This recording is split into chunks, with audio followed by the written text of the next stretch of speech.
The jungle fell silent. Not the peaceful silence of a sleeping forest, but the unnatural quiet that comes when every living creature senses approaching death. Sergeant Takeshi Hayashi pressed his back against the volcanic rock, feeling the dampness seep through his uniform as he peered into the shadows of the cave entrance below. It was April 7, 1944, and he had just witnessed something that would haunt him for the rest of his life. Something that made no sense according to everything he had been taught, trained to believe, and experienced in 3 years of warfare across the Pacific. Before we jump back in, tell us where you're tuning in from, and if this story touches you, make sure you're subscribed because tomorrow, I've saved something extra special for you. 30 seconds earlier, his squad of 12 men had been alive. Veteran soldiers who had survived campaigns in China, the Philippines, and New Guinea. Men who knew how to fight in close quarters, who had perfected the art of cave defense that had made Japanese positions nearly impregnable across the Pacific Islands. They had been positioned in that cave specifically because it represented the perfect defensive position. A narrow entrance that forced attackers into a fatal funnel, limestone walls that absorbed grenades and deflected shrapnel, and enough depth to allow tactical retreat if the entrance became compromised. Hayashi had been outside, 20 meters up the ridge, coordinating with another defensive position when he heard it. Not the extended rattle of machine gun fire he expected. Not the successive cracks of rifle shots. Just one sound. A single, impossibly brief burst that lasted perhaps 2 seconds. Maybe 3. The noise was strange, almost mechanical, like cloth tearing amplified 1,000 times. Then silence returned, broken only by the distant calls of birds slowly resuming their interrupted songs. He had scrambled down the ridge, his Type 38 rifle clutched uselessly in trembling hands, already knowing what he would find but unable to accept it.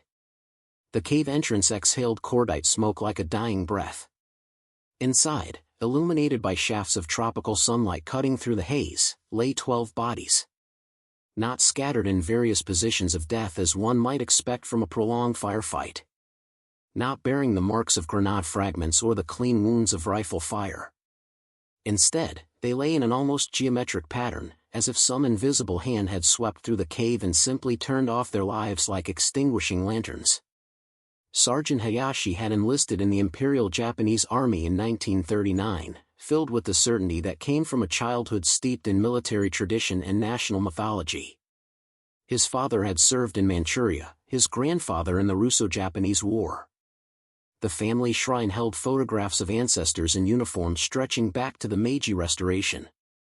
Military service was not just duty, it was identity, legacy, and honor distilled into a single calling.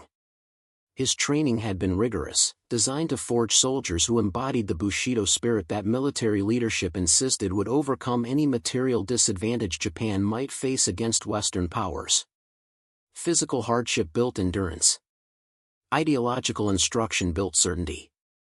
Tactical training built confidence.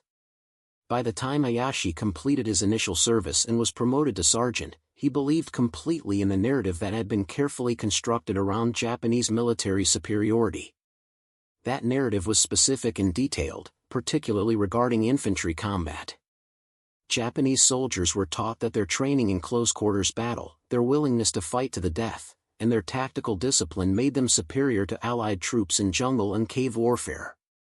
This belief was reinforced by early victories where Japanese forces had indeed demonstrated remarkable effectiveness in these environments, driving British, Dutch, and American forces into retreat through aggressive tactics and fearless assault.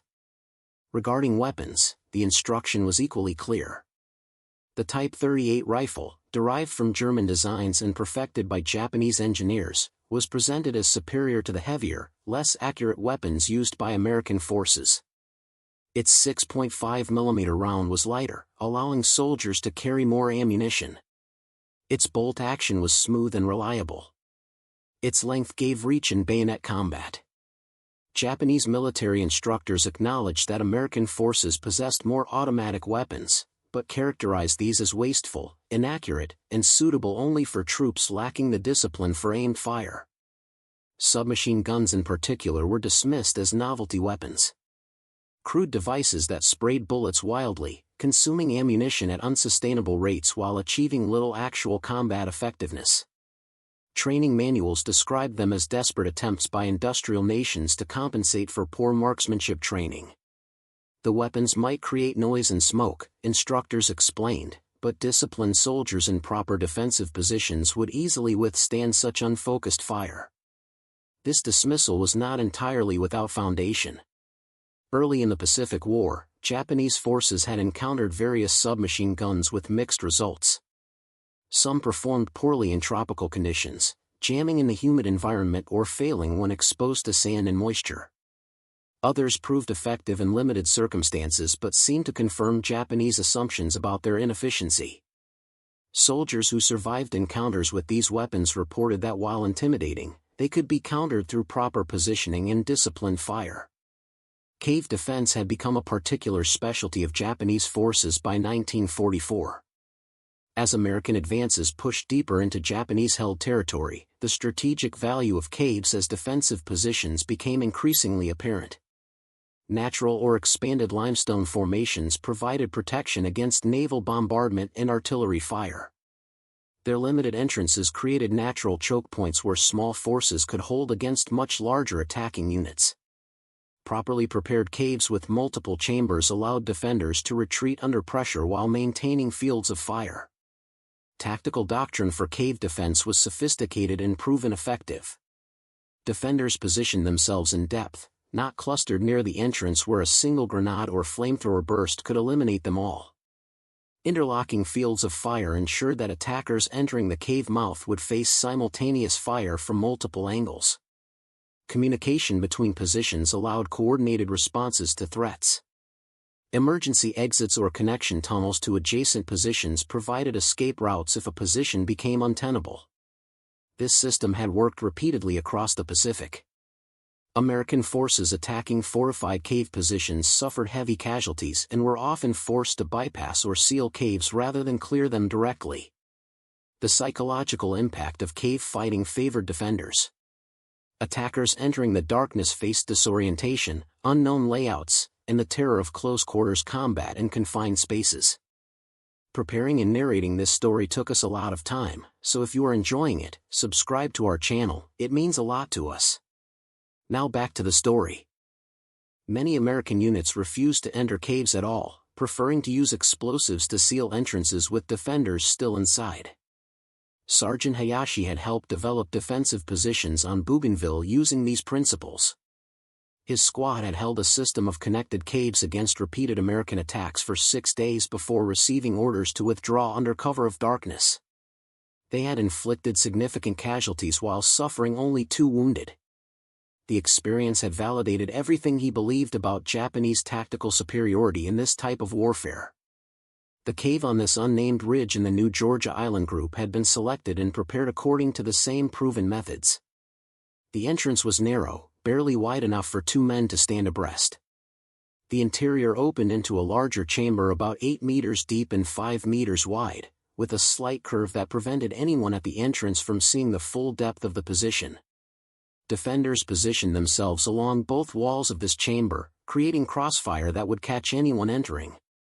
A smaller secondary chamber at the rear provided both storage and a fallback position. The 12 men Hayashi had positioned in that cave that morning were experienced soldiers. Private First Class Kenji Yoshida had survived the entire New Guinea campaign. Corporal Hideaki Sato had earned a commendation for his actions defending an airfield in the Solomons. Lance Corporal Tatsuo Nakamura could field strip and reassemble his rifle blindfolded in under 60 seconds. These were not fresh recruits or demoralized defenders. They were veterans who knew their business and trusted their training. Hayashi had personally inspected the position at dawn. Ammunition was plentiful, with each rifleman carrying 120 rounds plus additional boxes stored in the rear chamber. Fields of fire were clear, with small stones positioned as range markers for the defenders. Sight lines overlapped perfectly, ensuring that any American soldier entering the cave would immediately face fire from at least 3 rifles. Water and rice rations sufficient for 3 days were stored in the secondary chamber. Even the ventilation was adequate, with a small crack in the rear allowing smoke to dissipate rather than accumulate and reveal the position. The defensive plan was straightforward and proven. If Americans approached, the forward observers positioned outside would fall back into the cave, drawing pursuers into the kill zone. The defenders would open fire simultaneously, the concentrated rifle fire devastating any troops bunched in the narrow entrance. If the Americans brought up grenades or explosives, defenders would retreat to the rear chamber, then re-emerge once the blast dissipated to catch disoriented attackers. If flamethrowers appeared, the most dangerous threat, defenders would focus all fire on the operator before he could bring the weapon to bear. What this plan did not account for, what no tactical manual had prepared them for, was what actually happened. American forces had been probing the ridge since dawn. Hayashi had watched them through the jungle growth, noting their cautious approach and standard infantry tactics.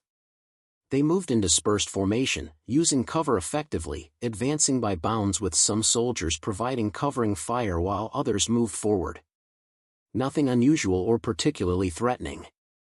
Standard American doctrine that Japanese defenders had countered countless times before. The patrol consisted of perhaps 20 men, moving along the base of the ridge toward a suspected supply trail. They seemed unaware of the cave positions above them, focused instead on the jungle ahead. Hayashi had considered allowing them to pass unmolested, saving his positions for a larger engagement. But standing orders were clear: attrit enemy forces whenever possible, deny them freedom of movement, make every meter of advance costly in blood and morale. He had given the signal to his forward observer, Private Yoshida, who deliberately revealed himself to the Americans below. The response was immediate. The American patrol hit the ground and began returning fire, their shots cracking through the jungle canopy. Yoshida performed his role perfectly, firing twice to confirm he was a real threat rather than a trick, then scrambling toward the cave entrance as planned. The Americans would see him disappear into the cave and face a choice: bypass the position and leave an active threat behind them, or clear the cave and eliminate the threat. As Hayashi expected, they chose to clear the cave. It was the aggressive, somewhat predictable American response. They would not tolerate an active enemy position in their rear area, even if eliminating it cost time and casualties.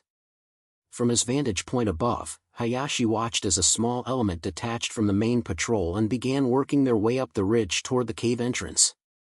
There were 4 of them initially. 3 carried the standard M1 Garand rifles Hayashi had seen many times before. The 4th carried something different. Even at a distance, Hayashi could see it was some type of submachine gun, though not the Thompson model he had occasionally encountered.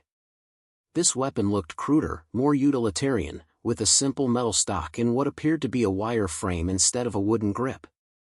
He dismissed it as another American automatic weapon, loud and wasteful but ultimately ineffective against prepared positions.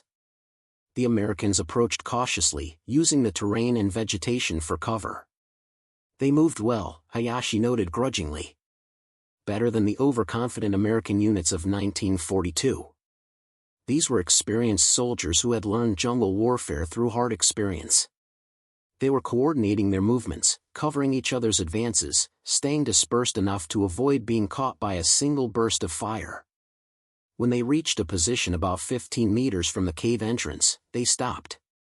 Hayashi could see them conferring, presumably discussing tactics for entering the cave. This was the critical moment.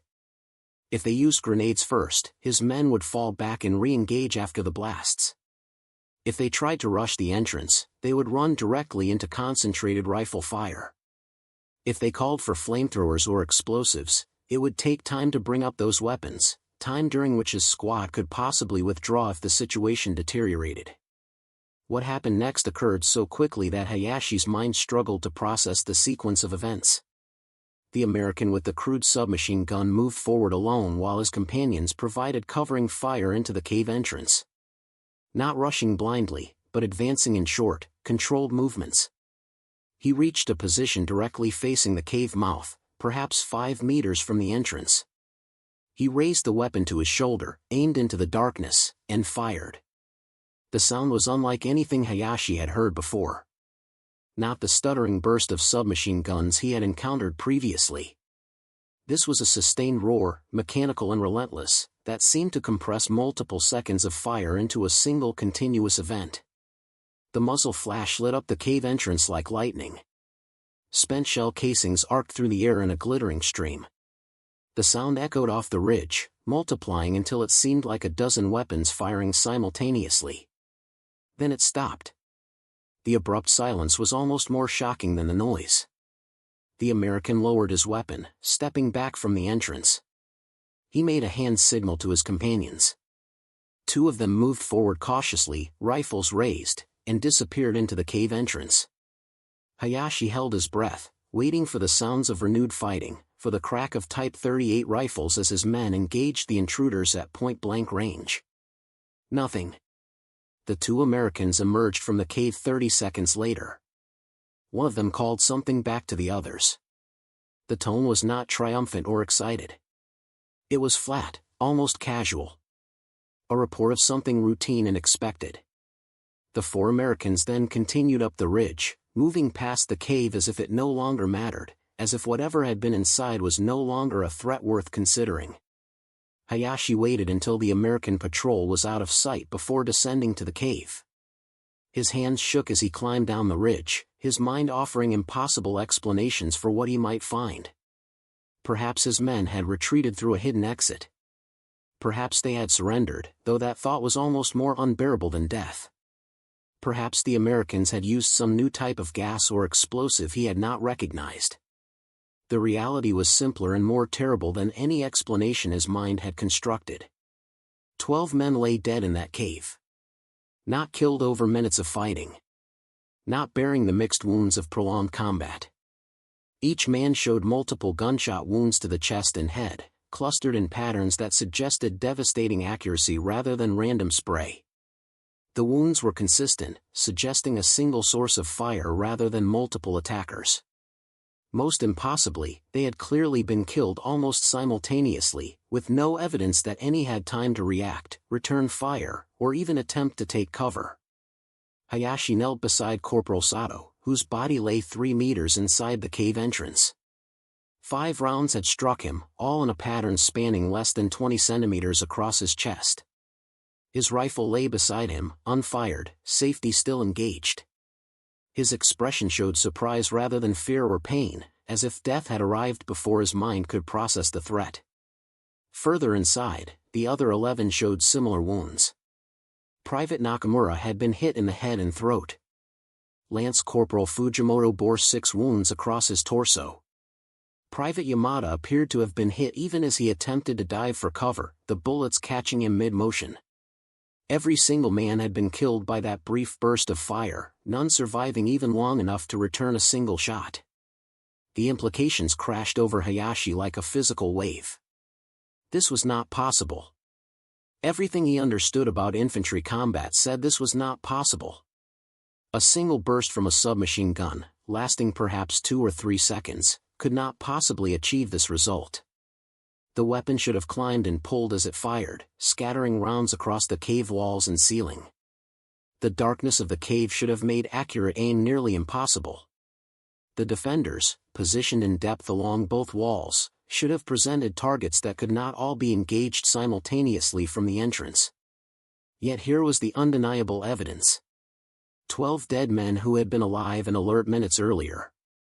12 experienced soldiers who had survived years of warfare, eliminated in the time it took to draw a breath. Not through luck or chance, but through what appeared to be deliberate, controlled, devastating accuracy that should not have been achievable with such a weapon. Hayashi stumbled out of the cave, his mind reeling. He looked down at the ground near the entrance, where hundreds of spent shell casings lay scattered in the dirt. He picked one up with trembling fingers, examining it in the filtered sunlight. The casing was smaller than he expected, marked with American military stamps. Not the heavy pistol rounds he associated with submachine guns. Something different. Something designed for this specific purpose. He had to report this. Had to warn his commanding officer that the Americans possessed a weapon that fundamentally changed the calculus of cave defense. But how could he explain what had happened without sounding insane? How could he describe a weapon that violated everything they had been taught about submachine gun limitations? Who would believe that a single American soldier with an automatic weapon had killed 12 prepared defenders in a fortified position in less than 3 seconds? As he climbed back up the ridge to his observation post, Sergeant Takeshi Hayashi felt the first crack in the foundation of beliefs that had sustained him through 3 years of war. If this weapon existed, if it could do what he had just witnessed, then what else had they been wrong about? What other American capabilities had been dismissed or underestimated? And most terrifying of all, if American industry could produce such weapons in quantity, what hope did Japan have of winning this war? The sun continued its arc across the Pacific sky. The jungle slowly returned to its normal rhythms. But for Hayashi, nothing would ever be normal again. That cave and the 12 men who had died in seconds would haunt him, not just in dreams, but in the waking realization that everything he had been taught to believe about this war might have been built on foundations as fragile as smoke. Sergeant Hayashi's report was met with skepticism bordering on hostility. Major Ichiro Matsumoto, the battalion commander, listened with increasing impatience as Hayashi described what had occurred at the cave. When Hayashi finished, the major's face had darkened with barely controlled anger. "You are telling me that 12 armed soldiers in a prepared defensive position were killed by a single burst of automatic fire?" Matsumoto's voice was cold.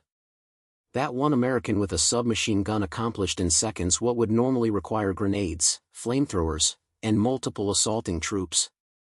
Hayashi stood at attention, knowing how absurd his account sounded. "Yes, sir. I observed the American approach and fire into the cave. The burst lasted perhaps 2 or 3 seconds. When I entered the position afterward, all 12 men were dead." Matsumoto walked to the window of the command bunker, his hands clasped behind his back. "Sergeant, I have read your service record. You are an experienced soldier with a history of reliable reporting. That is the only reason I have not already ordered you confined for spreading defeatist propaganda. But what you are describing is tactically impossible." The major turned back to face Hayashi. "Submachine guns are area suppression weapons. They lack accuracy beyond close range. They climb when fired automatically. They are useful for creating noise and forcing enemies to take cover, but they cannot achieve the precision you describe. Certainly not in the darkness of a cave against dispersed targets. I saw the bodies, sir." Hayashi kept his voice steady despite the fear crawling up his spine. Each man showed multiple hits in a tight pattern. The weapon did not spray wildly. It delivered controlled, accurate fire that killed every defender before any could respond. Then your men were cowards who panicked and died without fighting." Matsumoto's words were harsh, designed to provoke. Perhaps they heard the noise of automatic fire and simply froze in fear. That would explain why none returned fire. Hayashi felt anger flare in his chest but kept his voice level. "Sir, these were veteran soldiers. Men who had faced American attacks before. Corporal Sato earned commendation for valor under fire. Private Yoshida survived 9 months in New Guinea. They did not panic. They did not have time to respond." Matsumoto studied Hayashi for a long moment. "I will note your report. But understand that if you repeat these claims to other soldiers, you will be charged with undermining morale. The Americans have automatic weapons. We have known this since the beginning of the war. They have not proven decisive before and will not prove decisive now." Dismissed. Hayashi saluted and left the command bunker, frustration and confusion warring in his mind. He understood the major's position. Accepting Hayashi's account meant accepting that Japanese defensive doctrine had a fatal flaw, that cave positions previously considered nearly impregnable could be cleared in seconds by a single weapon. It meant acknowledging that American firepower had reached a level that Japanese training and spirit could not overcome. Over the following days, Hayashi found himself observing American operations with new attention to their weapons. During skirmishes and probing attacks, he used binoculars to study the equipment American soldiers carried. He began to notice details he had previously dismissed as unimportant. Many American squads now included at least one soldier carrying an automatic weapon, not the Thompson he recognized from pre-war photographs, but something different. The weapon he had seen at the cave had a distinctive profile, a simple metal stock, a perforated barrel jacket, and what appeared to be a side-mounted magazine. He was not the only Japanese soldier noticing these weapons. 3 days after the cave incident, Lieutenant Kazuo Fujita arrived at their position with a patrol that had been ambushed 2 kilometers to the south. Fujita's unit had lost 5 men in the encounter, and the lieutenant's face bore the haunted expression of someone whose certainty had been shattered. Over weak tea that evening, Fujita described the ambush. "We were moving through dense jungle, following proper patrol procedures. The Americans must have been waiting, though we saw no evidence of their position beforehand. When they opened fire, it was unlike any engagement I have experienced. Not the typical exchange where both sides fire and maneuver. They simply opened fire with automatic weapons and my men fell before they could reach cover." Hayashi leaned forward. "Did you see the weapons?" Fujita nodded slowly. 2 of them carried automatic weapons I did not recognize. Small, crude-looking things. But the volume of fire was immense. One of my corporals, Taniguchi, he survived the initial burst and returned fire. I saw his rounds strike near the American position. The enemy soldier did not even take cover. He simply adjusted his aim and fired another burst. Taniguchi was dead before he could work his rifle bolt for a second shot." The 2 officers sat in silence, each wrestling with the implications. Finally, Hayashi spoke.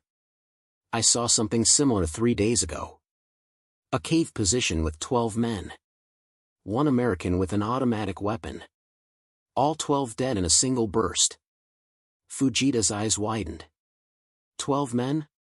In a fortified position? Hayashi described the incident in detail. When he finished, Fujita shook his head slowly. "We were taught that American automatic weapons were wasteful and inaccurate. That they represented quantity over quality, noise over effectiveness. But what you describe, what I experienced, suggests we were taught lies. Or that the Americans have developed something new," Hayashi replied. "Something we did not anticipate and do not understand." Over the following weeks, more incidents accumulated, each adding weight to a conclusion that Japanese commanders were reluctant to accept. Captain Hiroshi Kobayashi reported that his company had lost an entire forward outpost, 8 men, to what survivors described as a brief but devastating attack involving automatic weapons. Lieutenant Mamoru Ishida described watching through binoculars as American troops cleared a bunker complex, the distinctive sound of automatic fire preceding each position falling silent. Sergeant Yuki Watanabe spoke of an ambush where his squad was caught in a crossfire involving multiple automatic weapons, the volume of fire so intense that movement became impossible and survival became a matter of chance rather than skill. What made these reports particularly disturbing was their consistency. The Americans were not simply using more automatic weapons. They were employing them with a tactical sophistication that suggested careful training and integration into standard infantry doctrine. Automatic weapons were not support elements or specialized tools. They were becoming the primary infantry weapons, with rifles relegated to secondary roles. In late April, an incident occurred that finally forced headquarters to acknowledge the changing nature of American firepower. A reinforced Japanese company, over 120 men, had established defensive positions along a ridge overlooking an American supply route. The position was strong, with interconnected foxholes, clear fields of fire, and adequate ammunition. When an American column approached, the company commander ordered his men to open fire, expecting to inflict significant casualties before withdrawing. The American response was overwhelming.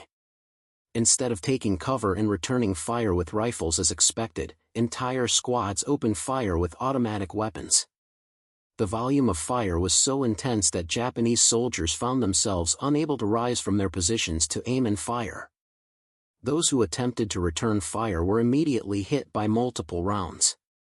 Within 5 minutes, the company had suffered over 40 casualties without inflicting a single confirmed kill on the Americans. The survivors were forced to withdraw, abandoning their positions and leaving behind wounded they could not recover under the hail of automatic fire. The company commander, Captain Takeshi Yamada, submitted a detailed after-action report that reached division headquarters. Unlike previous reports that had been dismissed or suppressed, this one came from a field-grade officer with an impeccable record and corroborating testimony from multiple surviving officers. Division could not simply ignore or dismiss it. A week after the incident, Sergeant Hayashi was summoned to division headquarters along with several other NCOs and junior officers who had submitted similar reports. They were ushered into a briefing room where a major from intelligence stood before a blackboard covered with diagrams and notes. "Gentlemen," the major began without preamble. "We have reviewed multiple reports concerning a new American weapon system. After careful analysis, we have concluded that the Americans have deployed a new type of submachine gun in significant numbers. Intelligence identifies it as the M3, sometimes called the grease gun by American troops due to its resemblance to a mechanic's tool." The major pointed to a crude drawing on the blackboard. "This weapon fires a 45 caliber round from a 30-round magazine. It has a rate of fire of approximately 450 rounds per minute, slower than the Thompson but still substantial. More significantly, the weapon is designed for mass production using stamped metal parts. American industry can produce these weapons quickly and cheaply." One of the lieutenants raised his hand. "Sir, if this weapon fires pistol rounds like other submachine guns, why is it proving so effective? Our doctrine states that submachine guns lack the range and accuracy for infantry combat." The major's expression was grim. "Our doctrine was based on submachine gun designs from the 1930s. The Thompson, the German MP40, the British Sten. These weapons were designed as specialty items for specific roles. The Americans have taken a different approach. They have designed the M3 specifically for mass production and mass deployment. They are not using it as a specialty weapon. They are issuing it as a standard infantry weapon alongside the M1 rifle." He tapped the blackboard. "But more significant than the weapon itself is how the Americans are employing it. They are using automatic fire not for suppression at range, but for overwhelming firepower at close to medium distances. In jungle terrain, where engagement ranges are typically under 50 meters, this gives them a decisive advantage. A squad with 2 or 3 automatic weapons can deliver more rounds on target in 10 seconds than a Japanese squad can deliver in a minute." Another officer spoke up. "Then we should modify our tactics. Engage at longer ranges where their automatic weapons are less effective." The major shook his head. "In the jungle? With visibility rarely exceeding 50 meters? Gentlemen, the Americans have changed the fundamental nature of infantry combat. We can adapt our tactics to minimize their advantages, but we cannot eliminate those advantages. Not with our current weapons and not with our current production capacity. What about our own automatic weapons?" Hayashi heard himself asking. "Can we not produce similar weapons?" The major's silence was answer enough, but he eventually spoke. "Our industrial capacity is focused on maintaining production of rifles, machine guns, and artillery. We do not have the spare manufacturing capacity to develop and produce a new weapon system in quantities that would match American deployment. Even if we did, the Americans have been refining their automatic weapons doctrine for over a year. We would be years behind in tactics and training even if we somehow matched them in equipment." The briefing continued for another hour, covering tactical recommendations for dealing with American automatic weapons. "Stay dispersed. Engage at maximum range when possible. Use terrain to limit American fields of fire. Prepare multiple fallback positions rather than defending single strong points. All sensible advice, but all essentially defensive measures that acknowledged Japanese infantry had lost the tactical initiative." After the briefing, Hayashi found himself walking back to his unit alongside Lieutenant Fujita. The two officers moved in silence for several minutes before Fujita spoke. They admitted it. "Our commanders finally admitted that the Americans have a decisive advantage." "Only after we have lost how many men?" Hayashi replied bitterly. "How many soldiers died in caves and bunkers because headquarters refused to believe that American weapons had evolved beyond what our pre-war intelligence suggested?" Fujita glanced around nervously, ensuring no one was within earshot. Do you ever wonder what else they have been wrong about? If they were so mistaken about American automatic weapons, what else have they underestimated? Hayashi had been wondering exactly that since the cave incident. Every day brought new evidence that the war they thought they were fighting bore little resemblance to the actual conflict. American firepower had proven far more effective than predicted. American production had proven far more robust than intelligence suggested. American soldiers, derided as soft and poorly motivated, had proven to be increasingly skilled and aggressive fighters. In May 1944, Hayashi's unit was assigned to defensive positions on a ridge complex overlooking a coastal plain.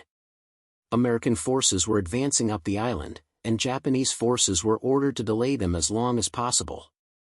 The defensive positions were well constructed, making maximum use of terrain and vegetation. Trenches connected multiple strong points. Fields of fire were cleared and ranged. Ammunition was distributed and stored in protected locations. By every measure of pre-war doctrine, the positions were strong and defensible. The American attack began at dawn on May 12 with a brief but intense artillery barrage. When the shelling lifted, Japanese defenders prepared to repel the infantry assault they knew would follow. But the Americans did not advance in the expected manner, with riflemen moving by bounds while covering each other. Instead, entire squads seemed to move simultaneously, suppressive fire from automatic weapons keeping Japanese defenders unable to effectively return fire. Hayashi watched from his position as the Americans advanced up the ridge. Every squad had at least 2 soldiers carrying automatic weapons, some had 3. They did not fire wildly or spray bullets randomly. They fired controlled bursts at specific positions, forcing defenders to stay down while other squad members advanced. When Japanese soldiers attempted to rise and fire, they were immediately engaged by multiple automatic weapons, the concentrated fire deadly accurate at the close ranges of jungle fighting. Within 30 minutes, the first line of Japanese defenses had been overrun. Not through some brilliant tactical maneuver, but through the application of overwhelming firepower that made effective resistance nearly impossible. Survivors fell back to secondary positions, but the Americans pressed forward without pause, their automatic weapons providing continuous suppressive fire that prevented Japanese forces from organizing coherent counterattacks. By midday, the entire ridge complex had fallen. Japanese casualties exceeded 60%, with most survivors wounded or in shock from the intensity of the assault. American casualties, by comparison, appeared minimal. Hayashi observed medics treating perhaps a dozen wounded Americans, a casualty ratio that seemed impossible given the strength of the Japanese positions. As surviving Japanese forces withdrew into the interior jungle, Hayashi found himself questioning everything he had been taught about infantry combat. Superior positions had not mattered. Tactical skill had not mattered. Courage and willingness to fight had not mattered. The Americans had simply brought sufficient firepower to make Japanese defensive doctrine irrelevant. That evening, as the survivors regrouped at a secondary position, Hayashi sat with Captain Kobayashi and Lieutenant Fujita. The 3 officers were among the senior survivors, and the weight of command now fell on their shoulders. Kobayashi, his arm bandaged from a shrapnel wound, spoke first. "We cannot hold positions against them anymore. Not the way we have been trained to fight. Their firepower advantage is too great. We must become more mobile, hit and fade, avoid positional battles where they can bring their automatic weapons to bear." Fujita nodded agreement. "The Americans are not the same force we faced in 1942. They have learned jungle warfare. They have weapons designed for close-range combat. Most importantly, they have enough of everything. Enough ammunition to fire automatic weapons almost continuously. Enough men to absorb casualties and keep pressing forward. Enough supplies to sustain operations without pause." Hayashi stared into the small cooking fire. "We were told that American industrial production, while large, focused on quantity over quality. That their weapons were adequate but inferior to ours. That their soldiers lacked fighting spirit and would break under determined assault. Every part of that narrative has proven false. Kobayashi glanced around nervously. Be careful speaking such things, Sergeant. Such words could be interpreted as defeatist. Is it defeatist to acknowledge reality? Hayashi replied. We are losing this war not because our soldiers lack courage or skill. We are losing because the Americans have developed weapons and tactics that make our courage and skill insufficient. Admitting that is not defeatism. Denying it is delusion. The three officers fell silent, each lost in their own thoughts. Around them, wounded soldiers received treatment with dwindling medical supplies. Exhausted troops attempted to rest despite inadequate food rations. Equipment that could not be repaired due to lack of spare parts was discarded. Every material shortage, every logistical difficulty, seemed to underscore the fundamental disparity between Japanese and American capabilities. Over the following weeks, Hayashi had multiple opportunities to observe American forces and their employment of automatic weapons. Each observation reinforced his growing conviction that Japanese military doctrine had failed to anticipate or adapt to the revolution in infantry firepower that automatic weapons represented. The Americans were not simply using automatic weapons more extensively. They had fundamentally restructured their infantry tactics around the capabilities these weapons provided. American squads operated with automatic weapons as the base of fire, with riflemen supporting and exploiting the suppression those weapons created. Japanese squads, by contrast, still operated with riflemen as the primary combat element, with machine guns providing support fire from fixed positions. This doctrinal difference meant that in close-range engagements, American squads could deliver far more firepower far more quickly than their Japanese counterparts. In June 1944, Hayashi witnessed an incident that crystallized his understanding of how completely American automatic weapons had changed infantry combat. A Japanese platoon had established an ambush position along a trail frequently used by American patrols. The position was well concealed, with interlocking fields of fire and clear shooting lanes. When an American patrol entered the kill zone, the Japanese opened fire simultaneously from multiple positions, achieving complete surprise. Under pre-war doctrine, such an ambush should have been devastating. The Americans, caught in the open by surprise fire from concealed positions, should have suffered heavy casualties before they could react. Instead, the American patrol immediately returned fire with automatic weapons, not aimed fire but suppressive bursts that forced Japanese ambushers to take cover. Within seconds, American squad leaders were directing fire at specific Japanese positions while other soldiers maneuvered to flank the ambush. The entire engagement lasted less than 3 minutes. When it was over, the Japanese platoon had suffered 12 casualties including the platoon leader, while the Americans had 2 wounded and none killed. The ambush, perfectly executed according to Japanese doctrine, had failed not because of poor planning or execution, but because American firepower and training allowed them to turn a deadly surprise into a winnable firefight within seconds. Hayashi, observing from a concealed position above the trail, felt something break inside him. This was not a question of courage or tactics or fighting spirit. This was a mathematical equation where one side had vastly superior firepower and the other side had no counter. Japanese soldiers could be brave, skilled, and determined, but those qualities could not overcome the simple reality that American infantry could deliver 5 or 10 times as many rounds on target in any given engagement. As the war ground through the summer of 1944, Hayashi watched his unit slowly erode through casualties, disease, and the cumulative effects of inadequate supplies. New replacements arrived, young conscripts who had received abbreviated training and possessed little of the experience that had characterized earlier Japanese forces. These men were taught the same doctrines, given the same assurances about Japanese superiority, and sent into combat where they discovered, as Hayashi had discovered, that everything they had been told was wrong. The psychological impact of this realization was devastating. Soldiers who discovered that their training was based on false assumptions, that their weapons were inadequate, and that their chances of survival were minimal regardless of skill or courage, often became fatalistic. Some embraced a reckless aggression born of despair. Others became passive, going through the motions of combat without hope or expectation of survival. A few, very quietly, began speaking of surrender as a rational option rather than unthinkable dishonor. Up next, you've got 2 more standout stories right on your screen. If this one hit the mark, you won't want to pass these up. Just click and check them out.